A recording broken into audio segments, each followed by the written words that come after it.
the proposals module, specifically the creation of a new proposal. To get to the proposals module, you simply go up to the menu, click on projects, then click on proposals. This will take you to your proposals list. Once there, to create a new proposal, all you need to do is click on the blue Add Proposal button on the top right-hand corner of your screen. Doing so will take you to the Proposal Wizard.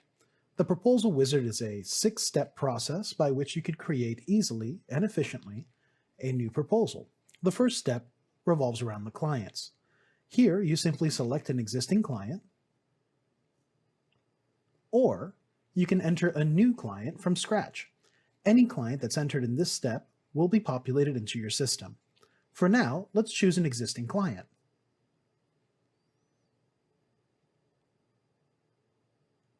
As you can see, not only do we get a chance to review the client information, in this case, it seems company type is not yet defined for this client, so let's go ahead and do so. Let's say in this case, they're a contractor. Perfect. You can update that information, but you can also view a bit more information in regards to the client. At the bottom, you'll be able to see some general information, mostly financially related, in regards to the client. They currently have 0 pending proposals. They have about $111,000 worth of accepted proposals, and the jobs that they currently have open or closed total to about $143,000. However, it also looks like they have a past due balance of about $1,500 that is more than 90 days past due. This can give you a little bit of information as to how generous you'd like to be in regards to your proposal pricing. Once the client information is entered, you can go directly to your next step. Here, you're entering the basic information regarding the proposal. The very first step is your template. You can populate any number of templates within Past Concept. What this does is automatically populate certain areas of your proposal to make the process a lot smoother and a lot simpler. For example, if I were to choose the Architectural Services with Phases proposal updated for 2020, as you can see, it's auto-populated an opening text. It's also auto-populated a closing text. In the same way, it'll populate a certain subset of phases and tasks within those phases. Beyond that, payment information is also automatically populated, as well as the terms and conditions associated to this proposal. Once that's selected, you can go ahead and move on to enter some of the more basic information revolving the project. For example, the project name,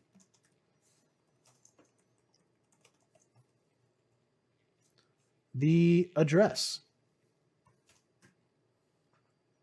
You can also add the job type. In this case, let's say a bank. The department that will be working on this project. The name of the owner. This can either be the name of the prime associated to the project if you're a subcontractor, or simply the name of the property owner. In this case, let's say Mark Garcia. You can also define which signature will show up on the proposal from the company's behalf. A company can either have a generic signature, or an individual employee can also have a signature that can be placed on the proposal itself.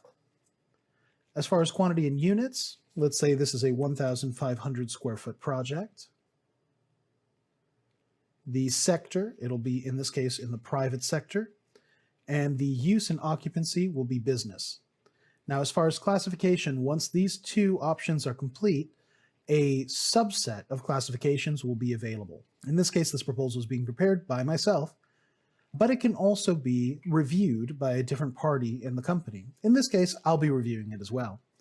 Once this information is complete and reviewed, you can head over to your next step. Here in the fee and scope section, you can see your phases and your proposal tasks. In this case, I've chosen a template that already came with phases and with tasks. You can see the information associated to each by simply clicking on the name of any element. If you click on a phase, you can go in and see what further information is being provided with this phase. As you can see, a phase primarily is just a grouping of tasks, but in this case holds a name. It also holds a little paragraph description, which you'll be able to see in the actual proposal. And in the case of a task, Once we go into a task, you can see that it's very similar, the only difference being twofold. One, it does certainly have a name, it has a description, but it also has pricing items. You can have quantity, you can have it be in hours or a rate. You can also utilize this estimator tool. Let's say for this specific task, I knew that I was going to need let's say a project coordinator for about 3 hours. And I was also going to need a drafter for about 5 hours. And I was also going to need a grade 1 engineer for about 6 hours. Well, then I know that based on my margins and my existing pricing for these individuals, that for me to ensure any type of profit, I would need to be charging at least $1,060. In this case, I'm charging $1,500, so that's absolutely in the clear for this specific task. Now, another item that helps substantially is when it comes to pass that, let's say this proposal is in fact accepted, my project manager will know that I, prior to the creation of this job, was accounting for about 15 hours or so for this specific task within this project.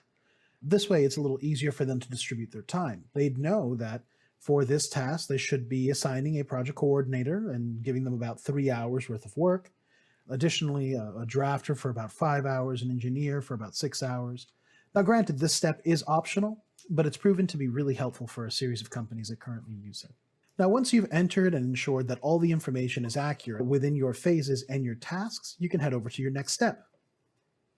Here, you're defining the project fees. Now again, because I've selected this template, it already came with a certain fee schedule.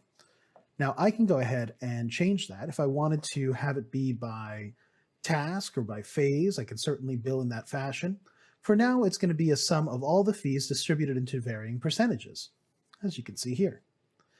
Additionally, I can define whether I want a retainer, which is essentially a deposit or mobilization fee, as well as being able to hide the individual totals of each task.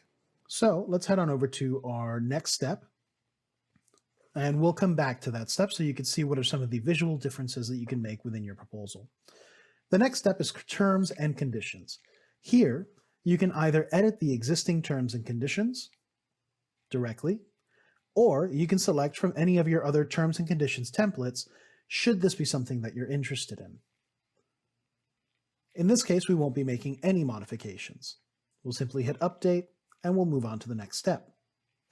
If by chance there are certain documents that you'd like associated to your proposal, say for example, images of the property that your client has sent over to you, any preliminary drawings or any preliminary blueprints that you'd like to associate to your proposal, you can upload those here and those can be shared and attached as part of the proposal as well.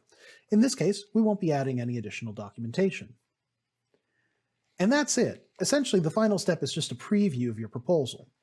Here you can see an exact copy as to what your client will be seeing.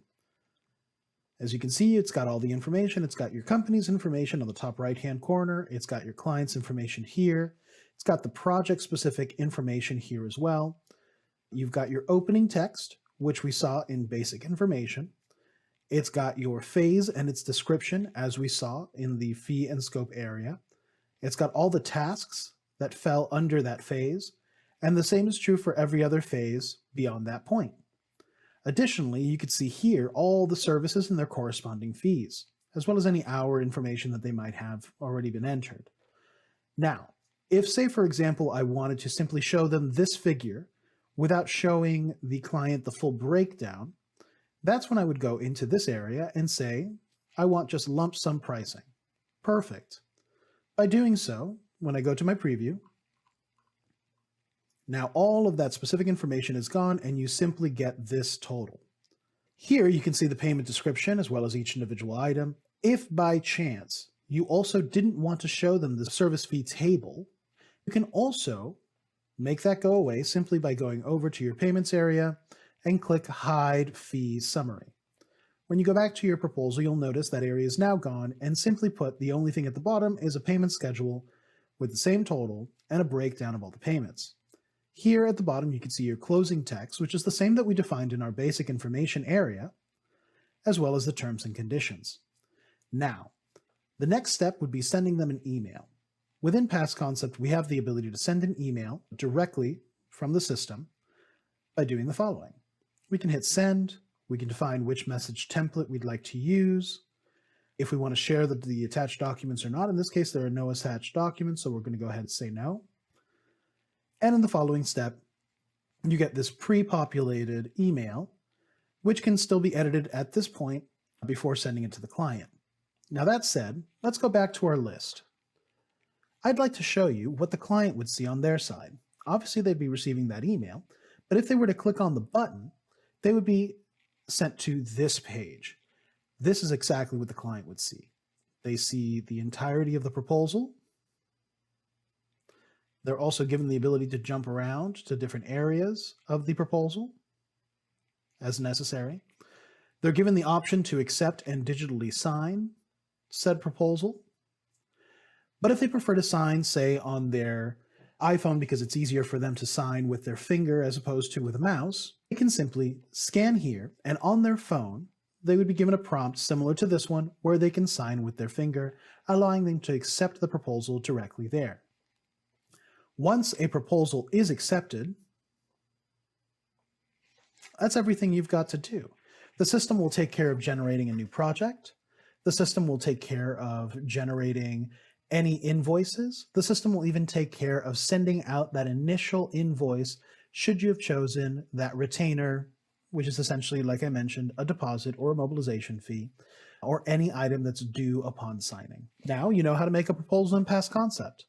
I wish you the best of luck, and if you've got any questions, remember you can always reach out to us. Thank you.